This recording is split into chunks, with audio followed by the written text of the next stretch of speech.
Hi! Welcome to Daksha vlogs. అందరూ ఎలా ఉన్నారు? ఈరోజైతే గనక చిలకడ దుంపలతో బెల్లం పాకంలో చిలకడ దుంపల స్వీట్ ఎలా తయారు చేయాలో ఈ వీడియోలో చూపిస్తున్నానండి. చూస్తున్నారు నేను ఒక కిలో స్వీట్ పొటాటో అంటారు కదా! అవి తీసుకున్నానండి. ఇవి ఒక హాఫ్ అన్ అవర్ వాటర్‌లో ఇలా నానబెడితే గనక దానికున్న ఇసుక అదంతా పోతుందండి. చూస్తున్నారు కదా! హాఫ్ అన్ అవర్ నానబెట్టి కడిగి శుభ్రం చేసుకున్నానండి.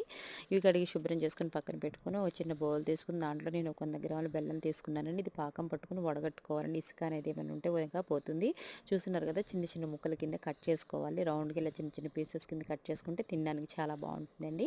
ఇలా కట్ చేసుకొని పక్కన పెట్టుకొని ఒక ప్యాన్ పెట్టుకొని దాంట్లో మనం కరిగించుకున్న బెల్లం పాకాన్ని పోసుకోవాలండి. దాంట్లో ఇసుక అనేది ఏమన్నా ఉంటే గనక మొత్తం అంతా పోతుంది. చూస్తున్నారు ఇలాగా పాకం అంతా పోసేసుకొని ముక్కలు ఒక్కొక్కటి వేసుకొని సిమ్‌లో పెట్టుకొని ఉడికించుకోవాలండి. చాలా బావుంటాయి. చాలా టేస్టీగా ఉంటుంది. ఉత్తి వాటర్‌లో ఉడకబెట్టుకొని సాల్ట్ వేసుకొని తింటాం కదా! అలా కాకుండా ఇలా బెల్లం పాకంలో ఉడకబెట్టుకొని చేసుకోండి. చాలా బావుంటుంది. తగినంత సాల్ట్ వేసుకొని చూస్తున్నారు కదా! ఇలాగా సిమ్‌లో ఉంచుకొని ఉడికించుకోవాలండి. మూత పెట్టుకొని మగ్గించుకోవాలి. తొందరగా మగ్గిపోతాయి.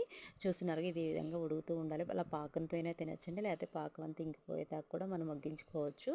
నేనైతే పాకం అంతా ఇంకిపోయేదాకా మగ్గించుకున్నాను. చూస్తున్నారు ఎంతో టేస్టీగా ఉంది. ఎంతో చాలా చాలా చాలా బావుంటుందండి. మీరు కూడా ట్రై చేయండి. పిల్లలు స్కూల్ నుంచి రాగానే ఇలా స్నాక్స్ కింద పెడితే చాలా ఇష్టంగా తింటారు. ఉత్తి ఉడకబెడితే తింటారు కదా! అలా స్వీట్ కింద చేసి పెట్టండి.